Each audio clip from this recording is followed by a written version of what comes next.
And I'm going to go ahead and broadcast. So we're opening up the room. Mm-hmm.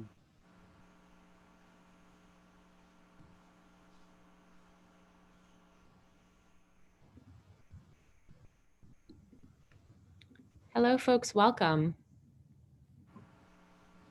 Waiting a few moments while people join into the Zoom room. Thank you so much for joining us today. This is the Hunger for Justice series.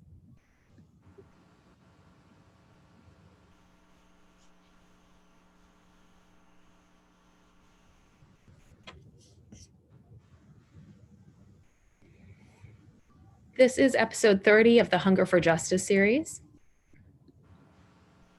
Thank you for joining us.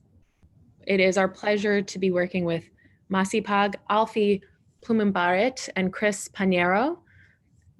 This is Farmers Fight for Change.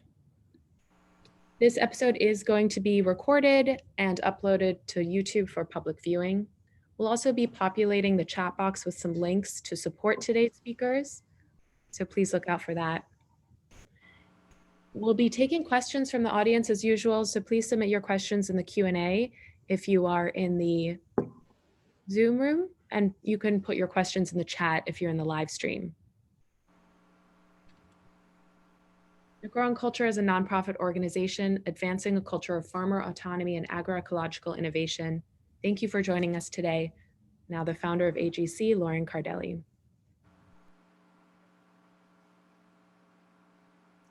Thank you, Julia. Yeah, thank you, Julia. Everyone. We are so excited here to be joined by Cris and Alfie. Masipag is an organization that has inspired a growing culture since the very beginning.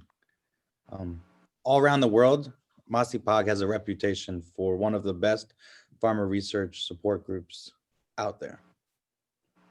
And to understand how important this is, peasant farming systems, they only occupy 19% of agricultural land, yet they produce over 70% of the world's food. They protect 80 to 90% of agricultural biodiversity, right? They outperform industrial agriculture. Yet, through all of this adversity, through all this policy, through all academia research, this knowledge is not valued, it's not recognized. There's groups around the world that are combating this, to broker relationships, to broker cross-sector partnerships, right? To start to address how academia needs to start to recognize the wealth of ingenuity in the farmers and how the needs of this research, the needs should be the ones of the farmers, not corporations. Mm-hmm. However, all around the world, that's not the truth. Agricultural development agendas, agricultural research, they all address the needs of these corporations. Those become the funders. Philippines is a very, very special situation here because 9 out of 10 farmers don't own the land they till. Philippines is very special because it's a huge producer of multiple crops all around the world, including rice. And the International Rice Research Institute was founded in Philippines in 1960. This research institute has about 1,000 scientists, $100 million a year budget, yet they still have not produced any varieties that outperform the local varieties. Farmers in Masipag's network have been leading innovation and research, developing techniques to not only challenge the narratives, the false narratives that industrial agriculture foster, but to make industrial agriculture obsolete. So I am so honored today to be able to share this stage with these amazing heroes of mine, Alfie and Cris. Alfie is Masipag's advocacy officer, and Cris is the national coordinator. Cris, because you've been with Masipag the longest, I'd love to ask you, give everybody a general overview of what Masipag does. Yeah. Masipag is a national network of, it's a farmer-led national network of people's organizations, NGOs, and scientists promoting farmers' rights in the Philippines, especially the rights of farmers to seeds and the associated knowledge about the seeds. No? Um, in the 1980s, way back in 1985, an NGO based in Nueva Ecija. Nueva Ecija is the province in central Luzon where it is a rice growing province. It's the number one province in the Philippines in terms of rice production. It is the early adopter of Green Revolution technology promoted by ERI. And ironically, ERI commissioned these ACEs to conduct a participatory action research on the impact of HYV culture that's being promoted by ERI, the impact of Green Revolution in Nueva Ecija.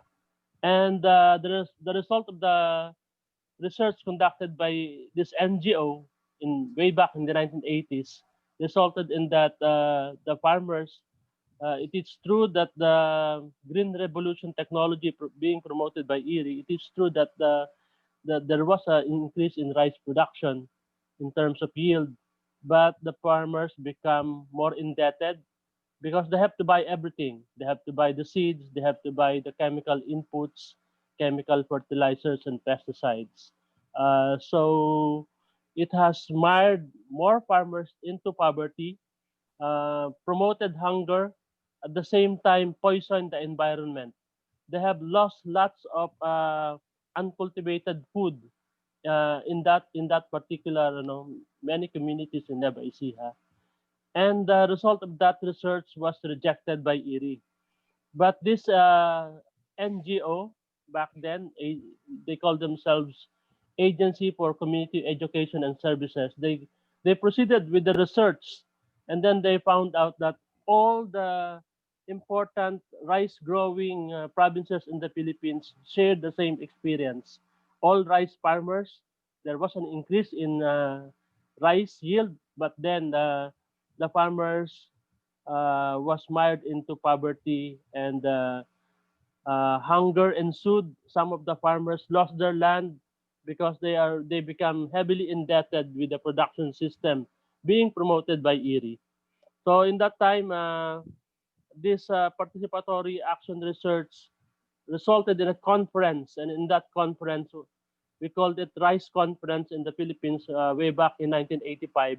And one of the important resolutions of this conference is that the farmers movement in the Philippines, including many NGOs and at least 9 scientists from the UPLB, University of the Philippines, where in Los Baños, where Alfie and I came from. We graduated from that university. It's a premier agricultural university in the Philippines.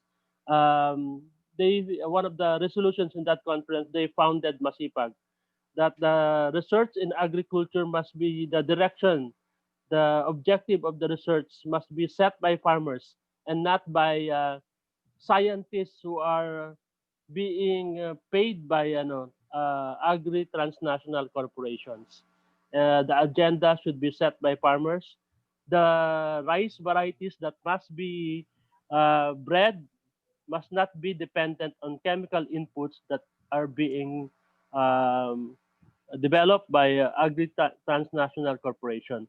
So our scientists, founding member of Masipag, and many NGOs during that time already saw a growing trend of corporate control of agriculture by corporations co-opting the seeds. No, um, one of the important negative impact of Green Revolution in the Philippines is that our farmers have lost maybe more than 4,000 traditional rice varieties in the Philippines were lost because of Green Revolution, and it was replaced by a few rice lines that are even related to each other. No, all the modern rice varieties, inbred rice that are being promoted by Erie are essentially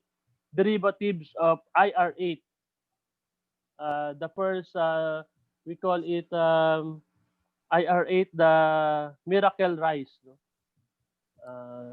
So that's it. It was dubbed as the miracle rice by media, but in fact, IR8 was the number one cause of tungro infestation in rice, which caused hunger um, in the Philippines during that time because the many rice production area shifted to IR8 at the instigation of course, the Department of Agriculture, where the Philippine government, even governors, even mayors are really pushing for, even the president during that time, President Marcos, was Chris, really pushing for green revolution. Chris, I want you to explain this a little bit because you said HYV, which to the audience means high yielding varieties, which all these Yes, newly developed varieties are called high yielding varieties. One of our yes, first guests calls that term semantic imperialism because what it does is yes, creates, it refers the rest of the varieties as low yielding when they're yes, actually high. So that creates a cultural perception.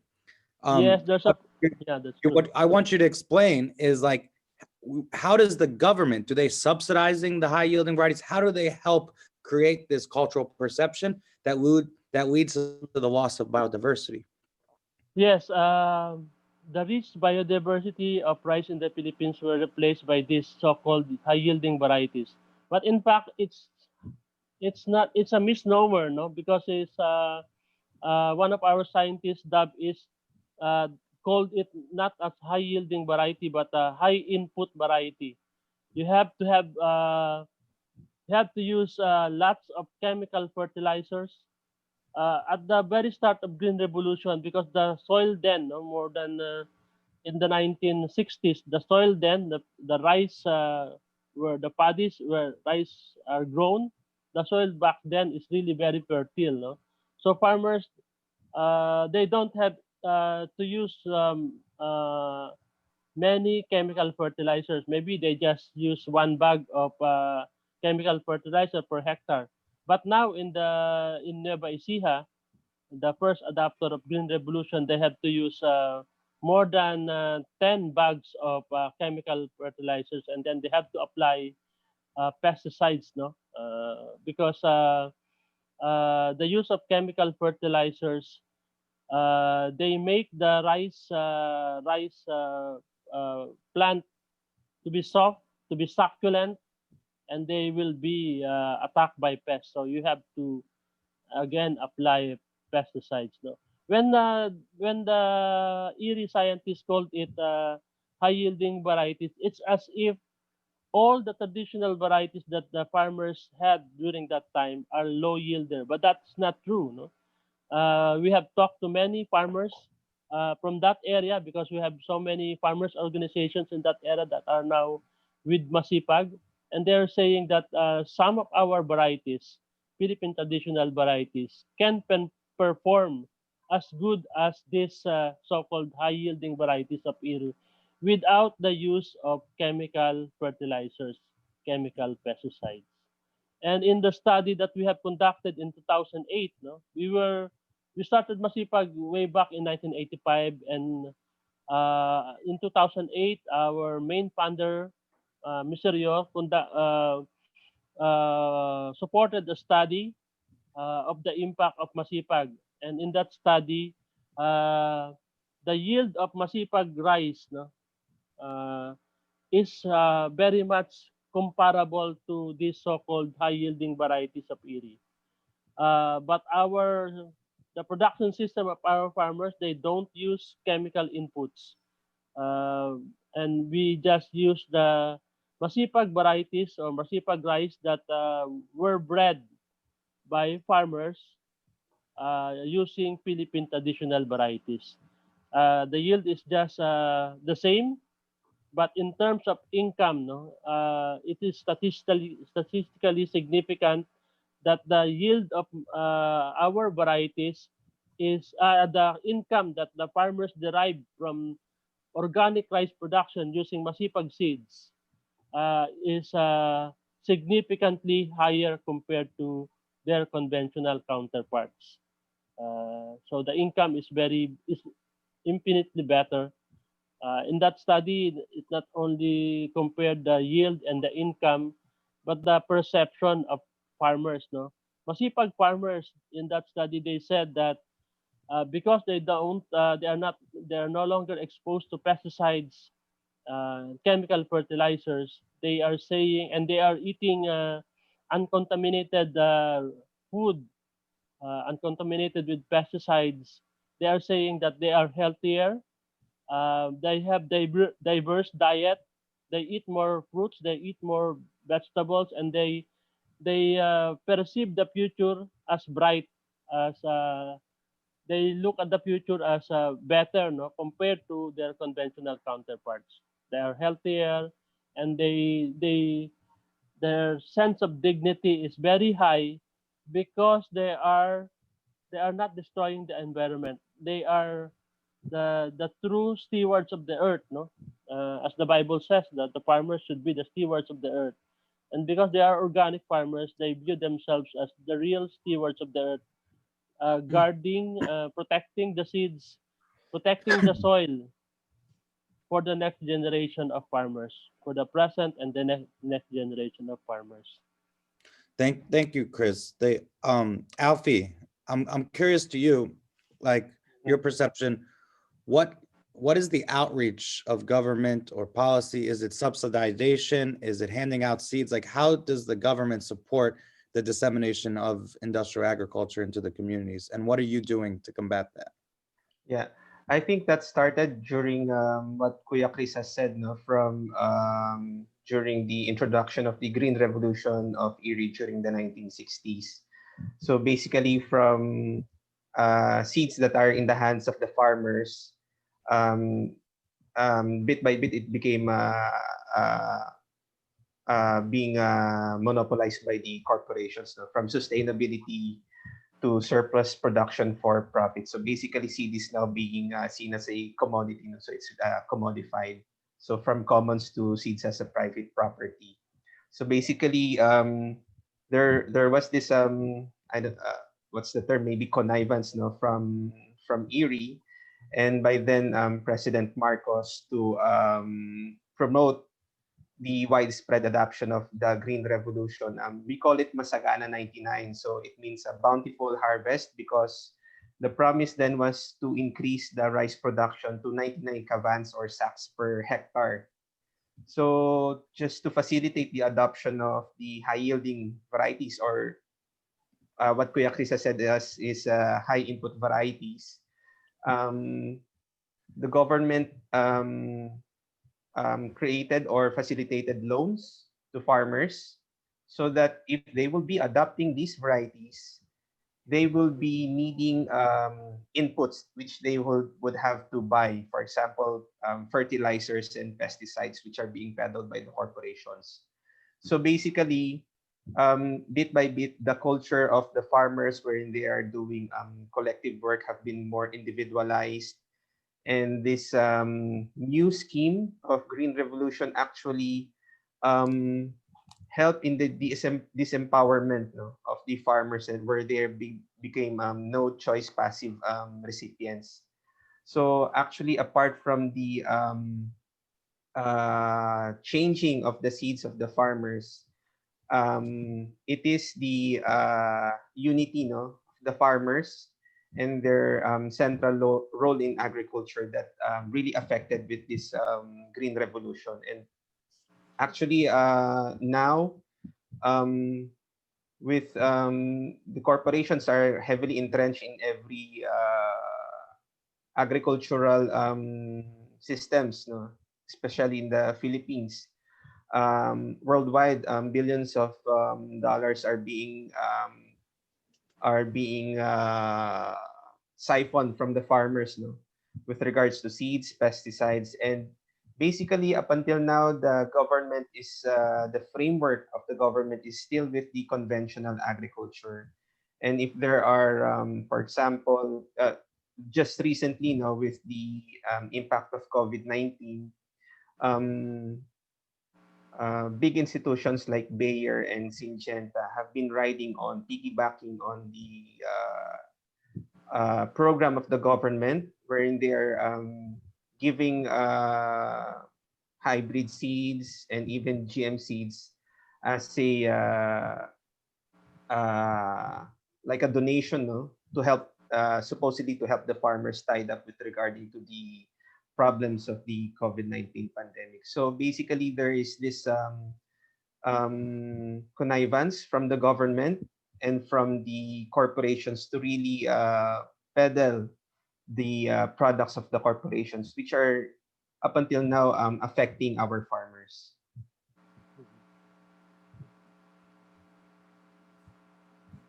I know Masipag was heavily organized for the Golden Rice campaign. Does one of you guys want to talk about and give an introduction to Golden Rice and what Masipag's campaign looked like for that? Okay, yeah.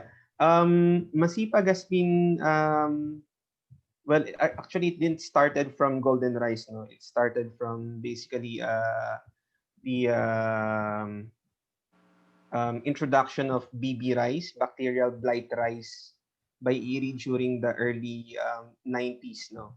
So basically, it was from then on, Masipag has been very critical with these new technologies, which are at first look, which looks very promising, no? But as you can see, these GM crops are really affecting or devastating the livelihoods of the farmers.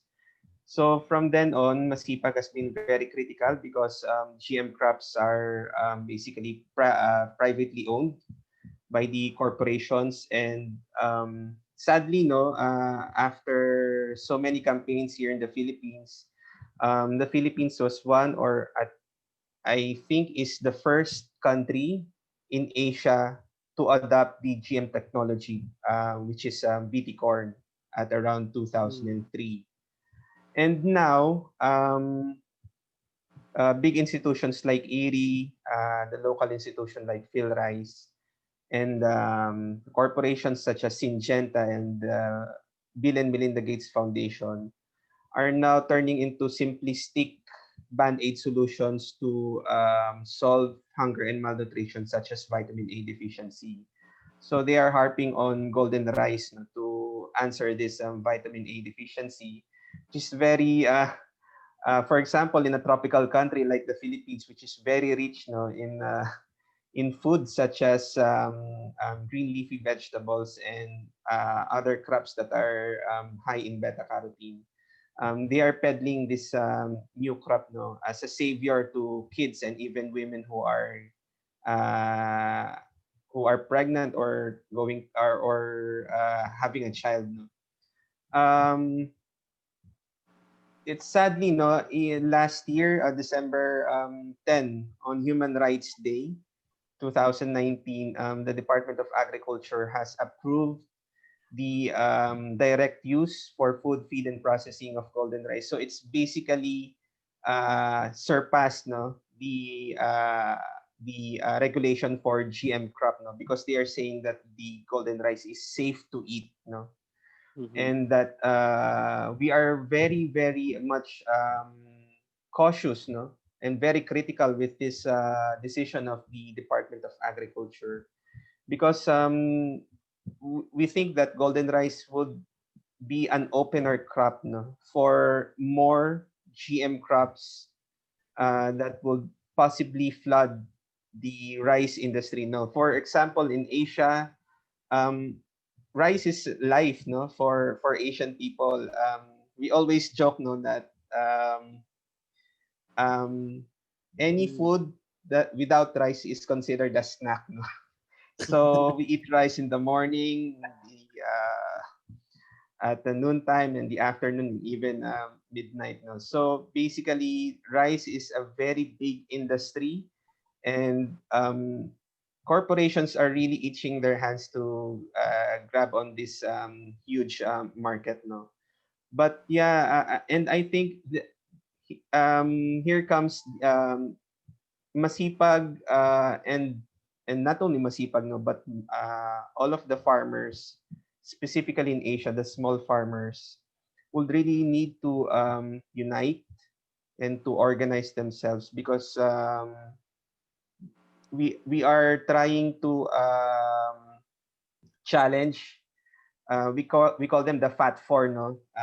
These are the big corporations, no, and they really have a huge influence, huge money, and you also have new players, no, the philanthro capitalists like Bill Gates, no, who is now very much influential with regards to food, agriculture, and health. And I guess that apart from the US, I think Bill Gates is one of the biggest funder of the World Health Organization. And basically, all of these are also going towards with the World Food System Summit by next year, wherein the corporate agenda will be very much, I guess, will be the World Food System Summit. We fear that will be hijacked, no, by the corporate agenda. So which includes possibly the adoption of new technologies such as golden rice. So we in Masipag and the other organizations as well in Asia, no, we formed this Stop Golden Rice Network to engage um, the people. Firstly, to have them to have an informed choice. No, people should really know what they are eating, what they are planting, and at least give them a choice to think about what they need, what they're eating or what they're planting. Because up until now, there's really not much information, or the information is more of like one-sided. So we have really done a big campaign, and the campaign last 2013 is that farmers have uprooted, no, this golden rice for to protect, no, their rice varieties, no. But now it's very difficult to organize, no, especially with the COVID-19, and corporations are really enjoying this situation, specifically in countries where there is also very strong authoritarian regime. So it's very difficult to organize. But I guess we really have to find ways, no, to really confront these issues.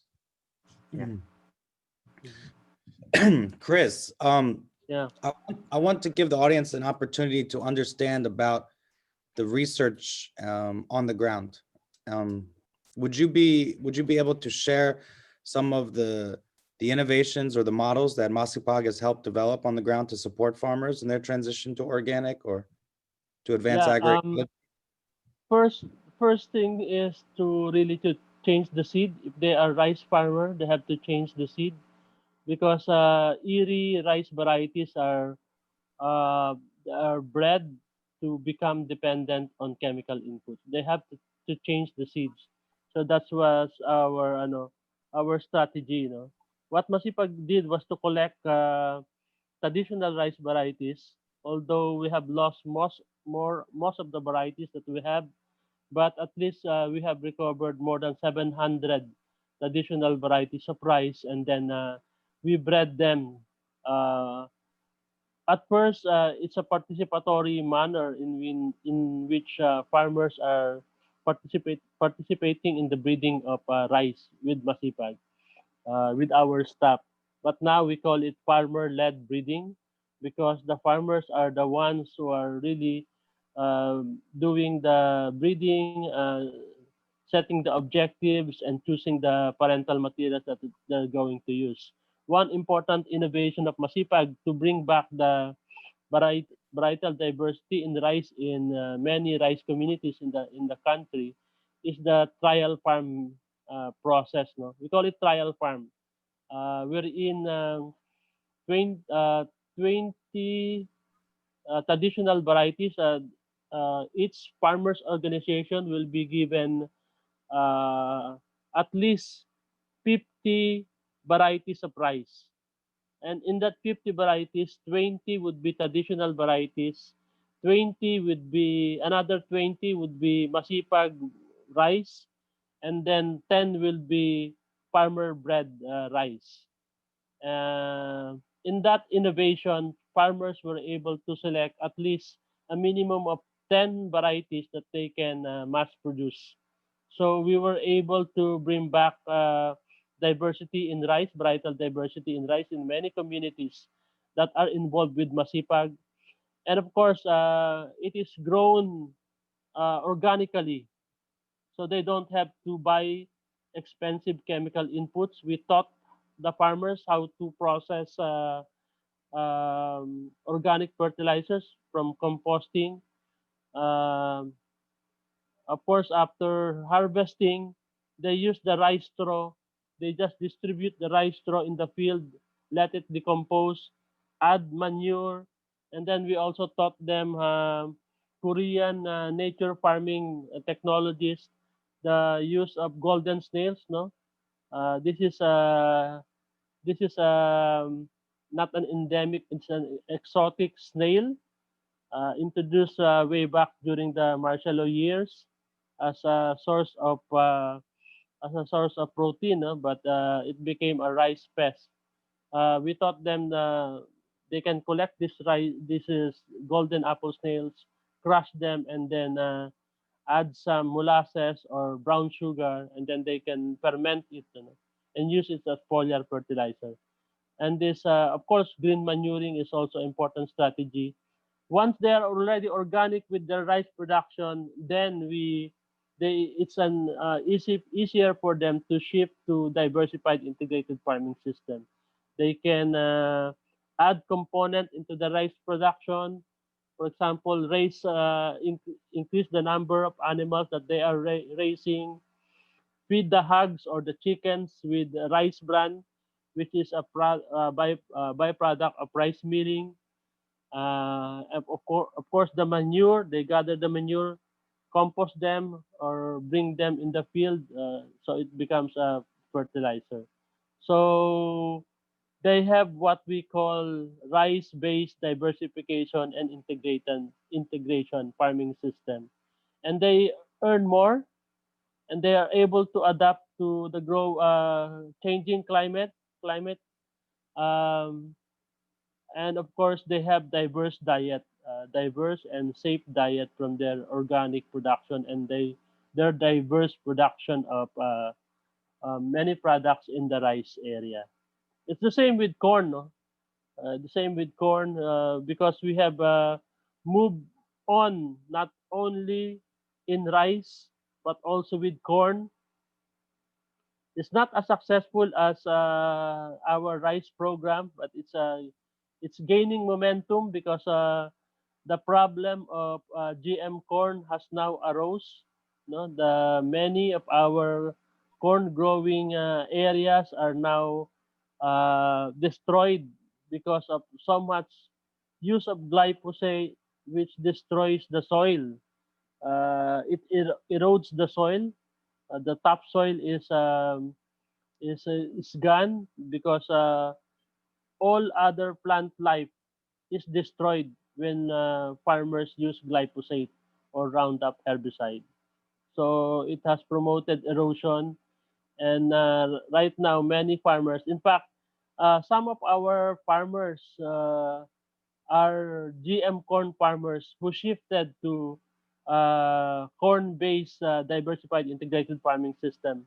And this is a good story. There's a good story to tell. There's a woman farmer who was once a GM corn farmer, and then her family became indebted, and now because she has shifted to diversified integrated farming system in the upland, no, planting bananas, more diverse crop. She was able to feed her family, and now she was able to last year they through the harvest of peanuts, no, they sell their family planted peanuts, and they were able to sell these peanuts and then they got a good price for peanuts, and then they were able to buy a rice thresher. That's an indicator of how they were able to uh, get out of this debt culture because of GM corn production, and then was able to feed her family surplus, and then create surplus and sell the surplus in the market and gain some more farm implement. It's a very good example of how will you be able to save yourself and your family from death, from poison, by adapting this farming system of Masipag. But because Masipag, we have been around in this development work for more than 3 decades already. Around more than 100 people's organization of Masipag, farmers organization, are now into marketing and processing. And then they get more income, no? They get more income. And that's the beauty of Masipag, because uh, we have taught our farmers to become self-reliant. No? We are not in this kind of rural development work wherein we buy the product of the farmers. It's not that. We taught them to undergo marketing and processing, and then they were able to develop loyal customers, loyal consumers, and then they were able to, we were able to forge uh, some kind of unity between the consumers and then the producers. Um, and they sell locally. That's why there is less food miles, and they're able to Masipag communities, Masipag farmers organizations are able to help the local economy by instead of buying herbicides, they just hire labor or use family labor, and then of course the income of the family, income of the community improves because of that. At the same time, they are able to build better community relationships. That's why Masipag uh, farmers organization are able to fight climate change, and even campaign against transnational mining, no, that is occurring in many communities, unfortunately in many regions in Luzon, Visayas, and Mindanao. uh, it's an uphill battle, no? It's an uphill because you're fighting a system, but because we are working with more and more alliances, no? Um, Alfie mentioned about the uprooting of golden rice way back in 2013, August 2013. We couldn't have done it without the support of alliances of national and regional peasant alliances. So we are also convincing, we are moving now uh, uh, at the stage where agroecology in the Philippines, hopefully in the coming years, would become a mass movement, no? Because if you are familiar, of course you are familiar with the Kilusang Magbubukid ng Pilipinas, with UMA and the National Federation of Sugar Workers. They conducted this land cultivation campaign all over the country. Many provinces, many of their base people's organizations conducted this land cultivation campaign. It's an extra legal campaign for farmers and peasants and workers to get hold of the land, because agrarian reform in the Philippines is already dead. We can't rely on the government. So the people, the peasants, took upon themselves to implement agrarian reform. And what Masipag did was to help by providing seeds for free, and then our farmer trainers conducting trainings on agroecology, so that the land that the farmers were able to get to their own efforts, to their own extra legal activity, to make it productive and to sustain their struggle for genuine agrarian reform.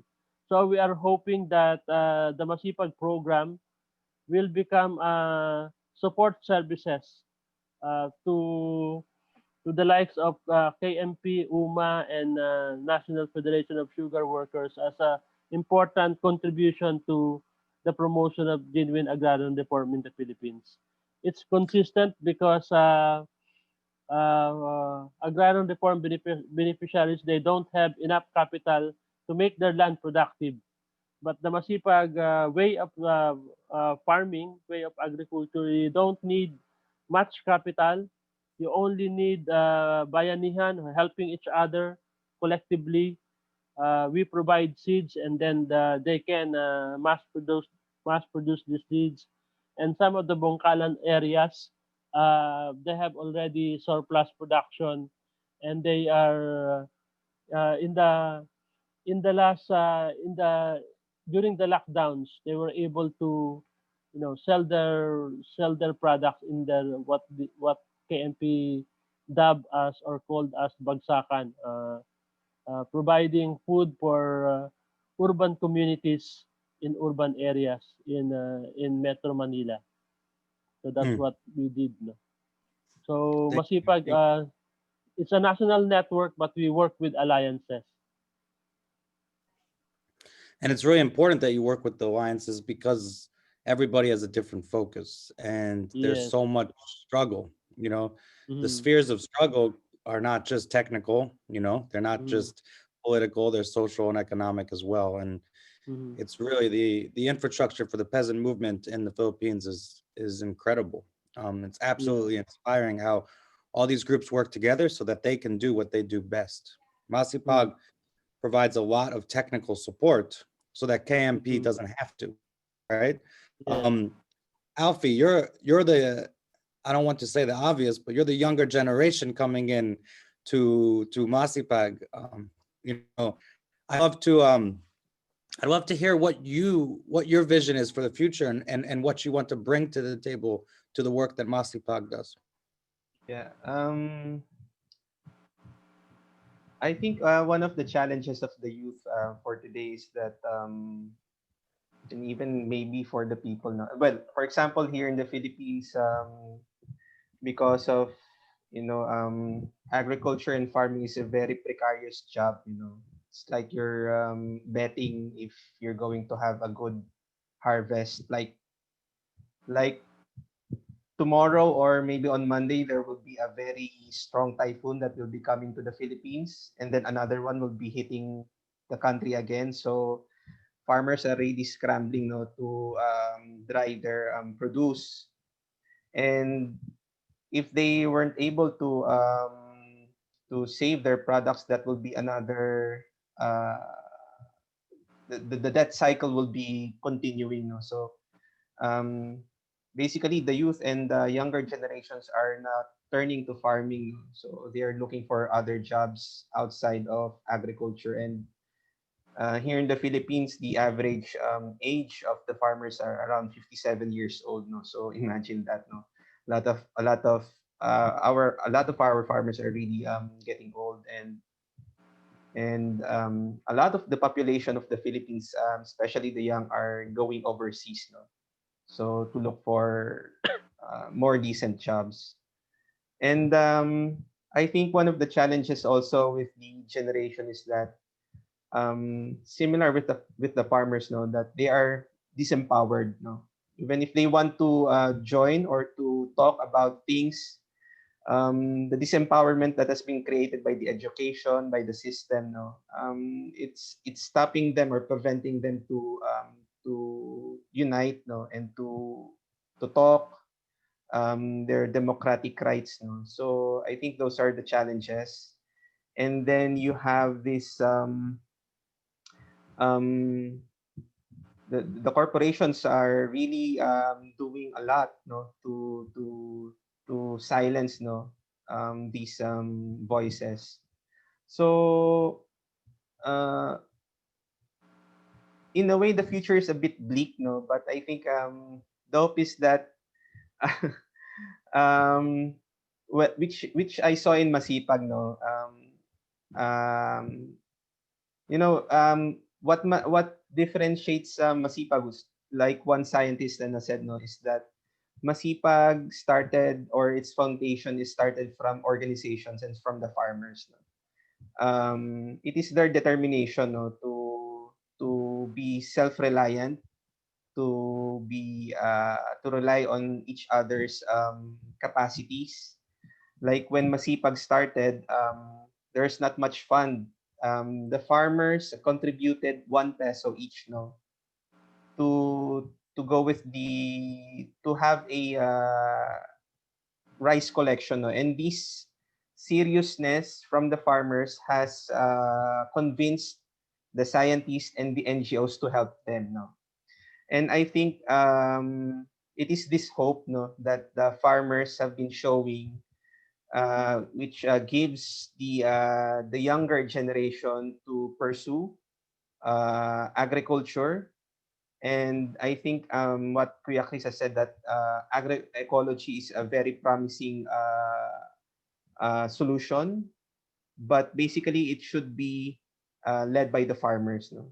And that agroecology should always be not basically technical, no? Technical approaches. It should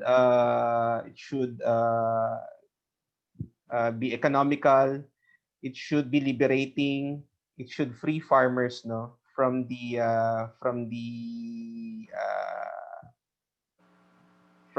corporate control, no. So in Masipag, we are now really conducting Masipag youth programs, no.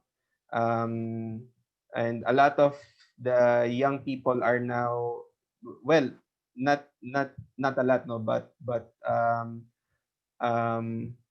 the young in the rural areas which are being reached by Masipag, we are really trying to reach out to them and then educate them with regards to agriculture and agroecology. And we are linking up with a lot of farm schools, even with the Lumad schools in Mindanao, no, the indigenous peoples too. And it is very inspiring that the young generation are really going into farming, no. So to see them pursue with agriculture, I think it gives hope, no, for the future generation to pursue, uh, to basically the goal is to have food sovereignty, no? For the people to decide on what to eat, on what to plant, and basically to free themselves, no, from corporations. Alfie Okay. and Cris, before we move to audience questions, because there's some audience questions in there, and for anybody listening across the channels, if you have questions, submit them now. But before we move to audience questions, I want to ask something. You know, your organization is extremely democratic. It's farmer run, farmer led, farmer support, farmer centric, right? Yeah.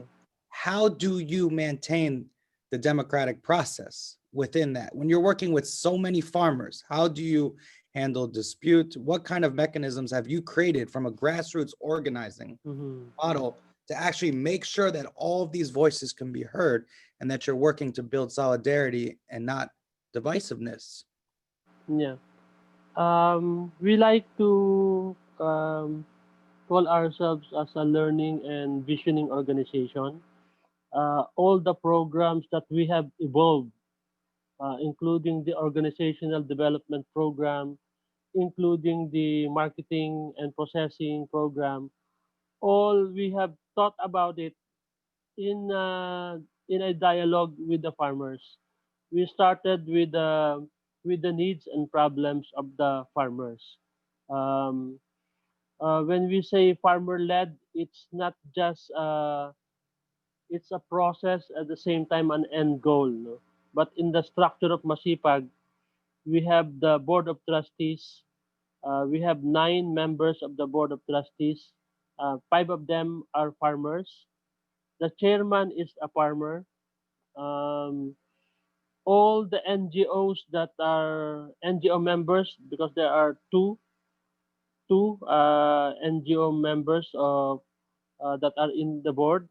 all are working with people's organizations that are members of Masipag, and the scientists must have a background, probably an activist background, so they empathize with farmers, no. This culture of listening, no, culture of is ingrained in the organizational processes. For example, um, we have this regular assessment and planning, mid-year and year-end, involving our farmers organizations, all the units of Masipag, from the board to the General Assembly to the Regional Assembly. The most numerous are farmers. So that's how we do it. Um, at the same time, because we are relatively an old organization of more than 30 years, we have seen the growth of Masipag. Even our scientists, members, founding members of Masipag, they were really amazed at how Masipag has grown. Um, it has grown because it is uh, rooted in the hearts and minds of our farmers, no.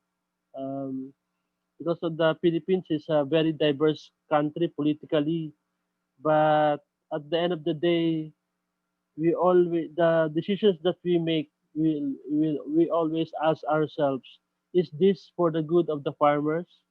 Because the farmers are involved in the organizational processes in Masipag.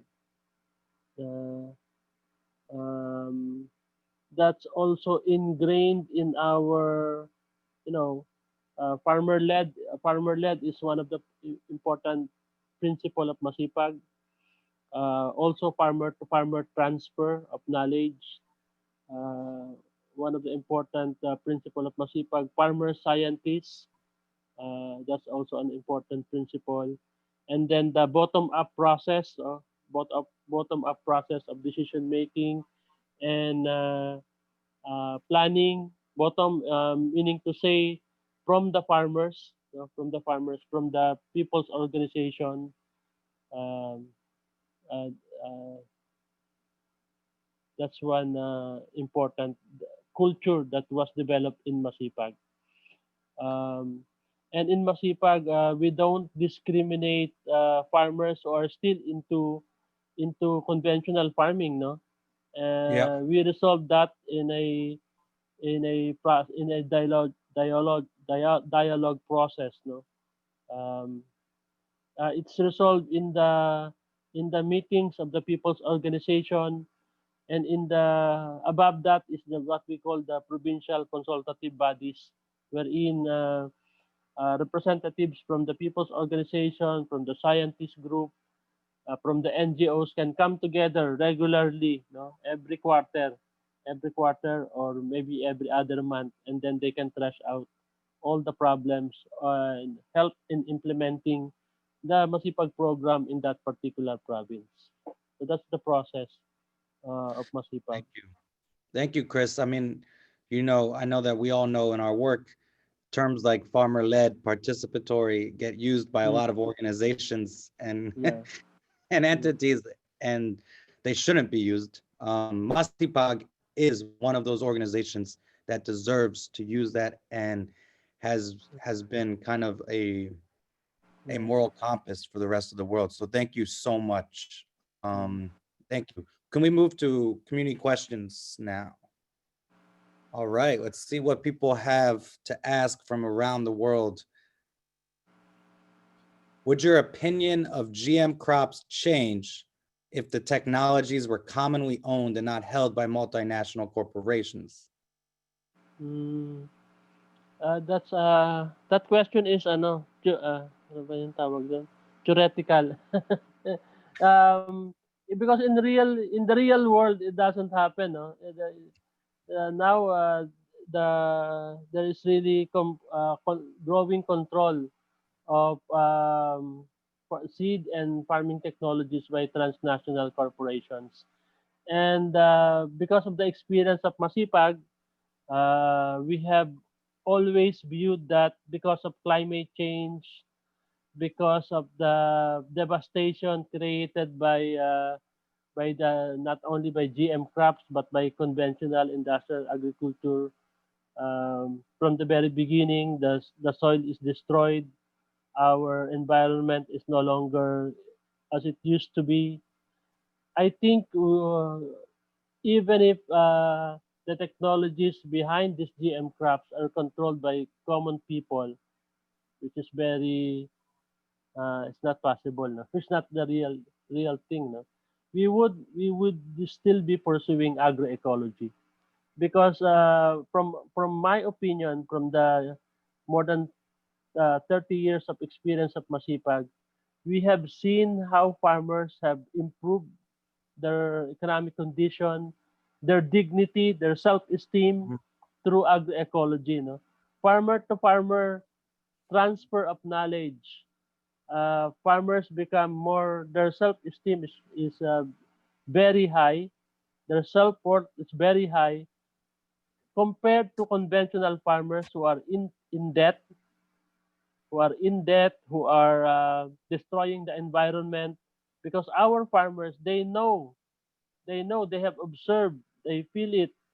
They know that if you practice organic farming, if you practice agroecology, then you are working with nature. You are helping nature, and the nature helps you back by giving the nature giving you with many uncultivated food, uh, fish, uh, crabs that you can gather, no, you can catch in your own field. So GM crop is not really compatible with nature, no. Um, it's not compatible with nature. All right, we've got a question from Sarah Lynn. How are Masipag and farmers working with restaurants and vendors so that an ecosystem can support farmers? I know exporting is difficult, but I do know many Filipinos in the diaspora who would love to support you guys. Do you guys believe in export? We are not closing ourselves with exports, no.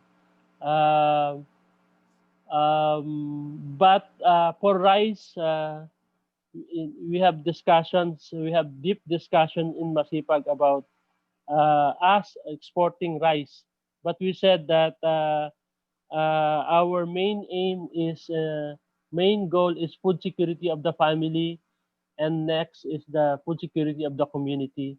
And rice, historically, the Philippines is really an importer of rice. We haven't solved that, but we believe that through agroecology, rice self-sufficiency in the Philippines is possible. But for of course, with coconuts, with chocolates, because we have cacao also, the raw Mhm. material for making chocolates. Coffee, we have that also. But we want to export finished products. We don't want to be a source of raw materials so that companies or integrators can process this and then process into chocolate and into coffee. We want our people's organization to, if they want to export coffee or chocolate, they will export it as finished product, so they get more value from it. That's why we And have already marketing and processing. and Chris, what about this, the first part of the question, the local ecosystem? Do you work with vendors and restaurants? I know you mentioned some Um, work that CAMP does in that area. yes, in fact, in the farming food freedom that we have, that Masipag helped convene, no, we work with some chefs who are operating restaurants, and they want us to our producers, our farmers, to produce organic food, because we work also with good food, which is a part of our participatory guarantee system, PGS Pilipinas. No, anyway, uh, we work with them, and they want our products to be sold to to chefs, no. That's also possible. We're working on that with for example with the middle class, because we are working in this farming food freedom, which is a something like an alliance between producers and consumers and restaurant operators and chefs. All right, we've got a next question here. Could you speak to what organizing small farmers looks like more specifically? Is this more like sharing knowledge, research, developing cooperatives among farmers, or other forms of organizing? Um, many many farming communities in the Philippines are not organized. Many farmers are not organized. Uh, we start with, for example, the desire of the farmer to access our seeds, no? Because Masipag is very much well known with our rice varieties, no? Some of them are not yet organized, and then slowly through our organizational development interventions, then they set up their own, vision, mission, goal, no, as an organization, and then of course they organize themselves by electing the officers, and then after that there is a training on committee system, wherein all members of the organization has to have to be a member of the committee, something like that, no, leadership training. And of course because we are a farmer led research organization also, there is of course sharing of knowledge, and of course sharing of seeds and the knowledge behind the seeds. That's also very important. The seed, they have associated knowledge. That's why we always say that if we lose the traditional varieties of seeds, we also lose the traditional knowledge behind the seeds. So there is lots of sharing of knowledge and sharing of the products of researchers in Masipag network. No, for example, we have our regional offices conduct this regular forum. We called it Farmer Develop and Adapted Technology Forum, wherein the farmers shares his or her technologies to other farmers, and then the scientists will be present to improve the scientific method of the how farmers conduct that research. No? That's why we have research in the production of biofertilizers, pest management strategy, uh, feeds and forage for animals, for nutrition, and then how to ward off pests of animals. Many farmers are into that also, and nutrition of animals. Animal nutrition is also very important, and all many other knowledge, that are related to agriculture.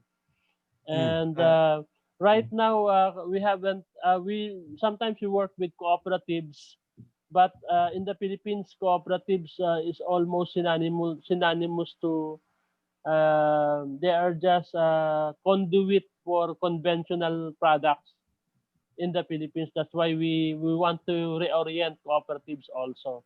But we are into PGS, Participatory Guarantee System. No, PGS units are being formed in the Philippines. Maybe Alfie can add also. Yeah, sorry. Maybe just to add, no, in Masipag, we capitalized on rice, no, and the technology behind it to also to organize, no. Like for example, um, we have a backup farmer and we have more than 2,000 varieties of rice, no, which includes Masipag and traditional varieties and farmer bred varieties. And what we do with regards to uh, to help with the organizing, we give like what Kuya Chris has said earlier, no, 50 no, varieties of rice with about 200 grams each of each variety. So it's about a spoonful of rice, no, per variety. So these varieties are being given to the people's organization, and they have to plant this, no. And then during it's called trial farm, no. So when you say trial farm, it is the organization who will choose which type of variety that would suit, no, their needs and would suit the local situation, no, or local conditions. So during the trial farm, through observation, through and sometimes it is the organization who will be deciding which farm will be to plant the trial farm. No, it's not only a learning site, a laboratory for farmers. It's also a way of organizing them. No? They're taking care of the trial farm, see what would be suitable for them, and then on the last day, there will be a farmers field day wherein they will be choosing the top 10 varieties. So in these endeavors, you are bit by bit strengthening, no, the organization through agriculture, no, through these interventions by Masipag. And then at the end of the farmers field day, when they have chosen about 10 varieties, they will now be distributing these varieties to farmers. And then from then on, no, this will be a venue for people to talk about rice, and then from then on you could talk about other issues as well, with regards to issues affecting the industry, with issues on politics. And these are the things that are strengthening, no, are the ways on how Masipag has been strengthening and organizing, no, farmers under Masipag. Yeah. Mhm. And also, I would like to add that if we change the seed, for example, if if all the seeds would be hybrid seeds and GM seeds, then the culture of sharing will be lost. That's why in Masipag we are only focusing on traditional and improved traditional seeds and open pollinated varieties of vegetables, vegetable seeds. And in every activity of Masipag, there is seed sharing. All Yes, activities of yes. Masipag, There's that's part of sharing. the culture of Masipag. One of the highlights of our assemblies is really blessing of the seeds, because farmers are very religious.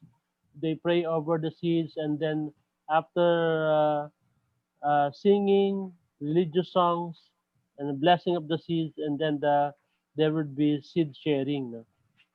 That's part of the culture, growing culture of Masipag Farmers Organization. Yeah. Chris, Yeah. I appreciate the call out there. But Mm. do you what I'm really curious about before we jump to this other question is, what about intellectual property rights? Do farmers ever want to patent their innovations or their seeds? Do you No. ever deal with that in your communities? No. In fact, one of the important policy of Masipag is no to seed commercialization. Our farmers don't even sell their seeds. They Yeah. give them out for free. No. One of our farmer leaders said that all farmers should be seed growers.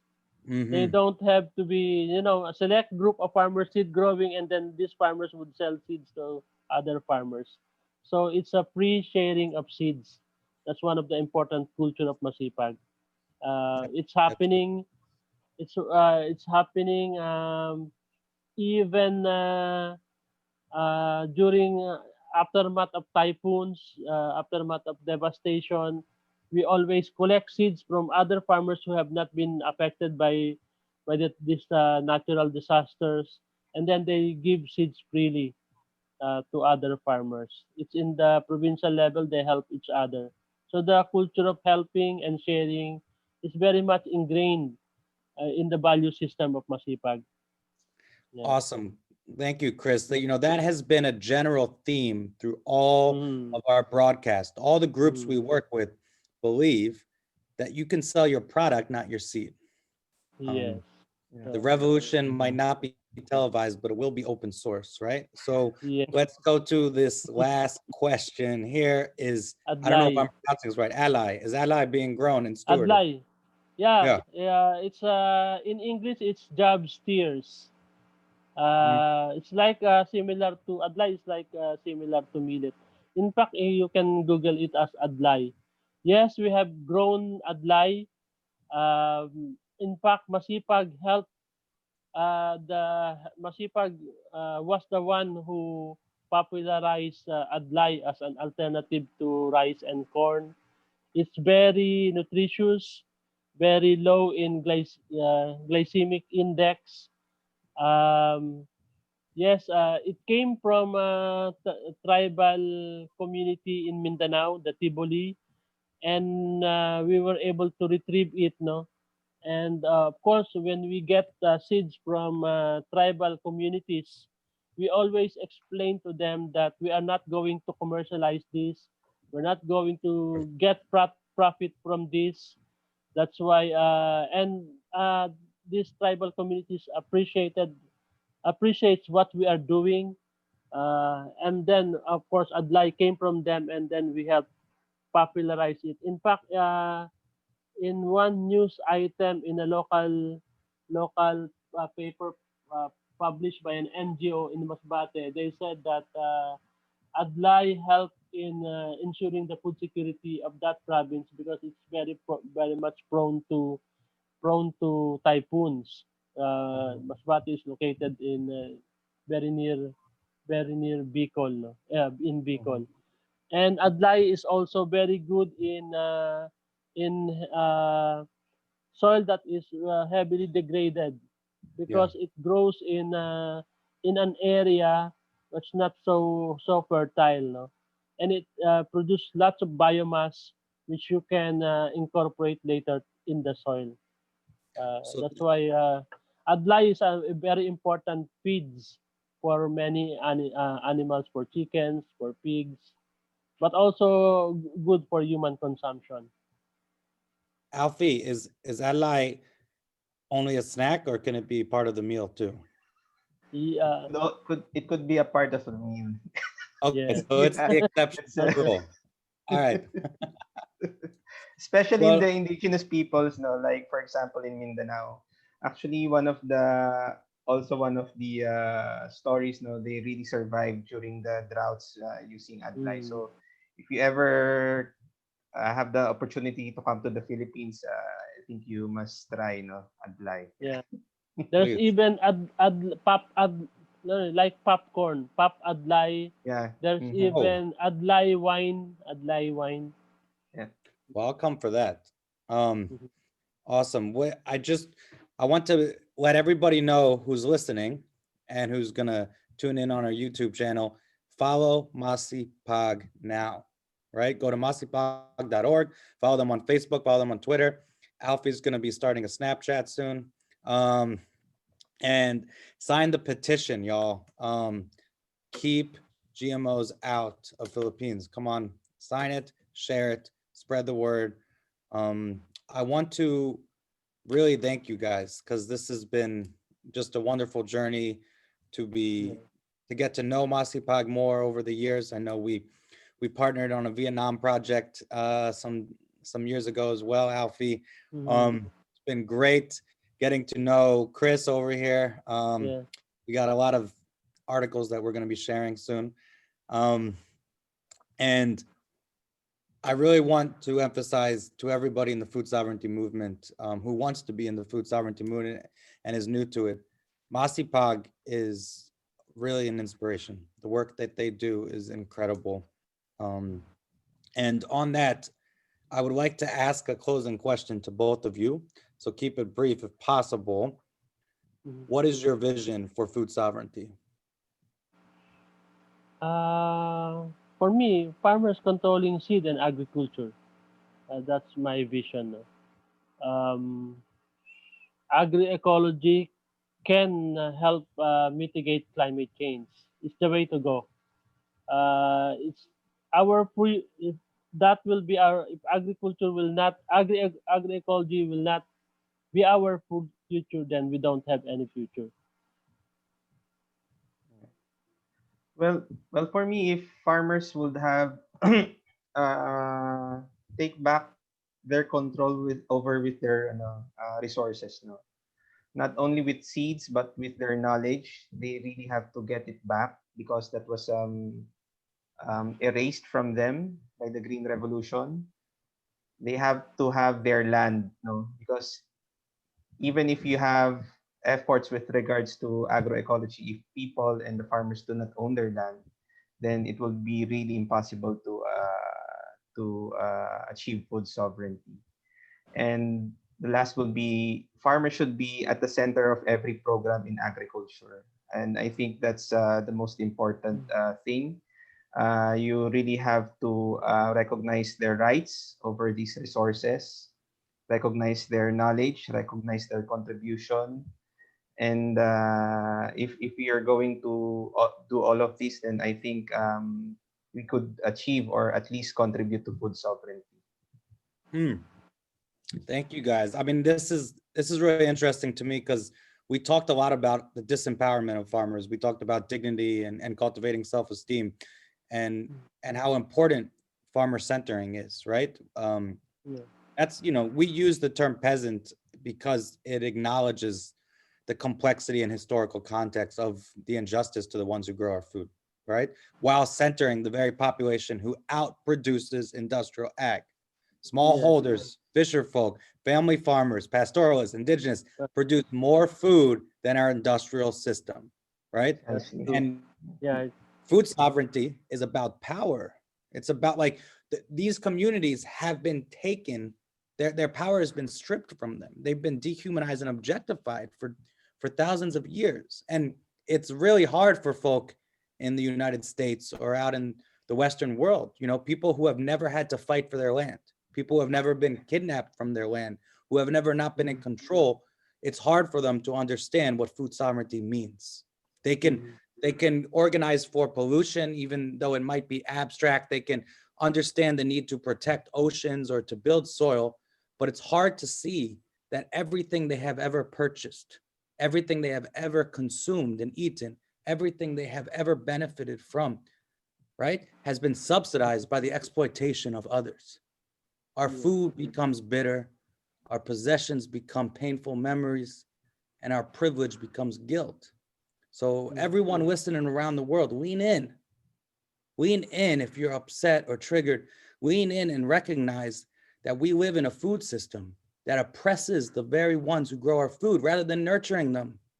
We should support and center farmers in every discussion on agriculture. If you're talking about our food system and there's not a farmer there, cancel that program.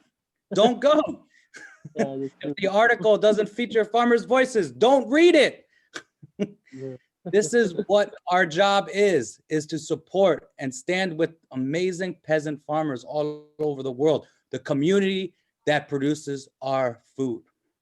So thank you, Cris. Thank you, Alfie, brothers. Thank you, Lauren. I appreciate you guys. Resist GMOs. Yes. Oppose PNC control in agriculture. Everyone tune in next week.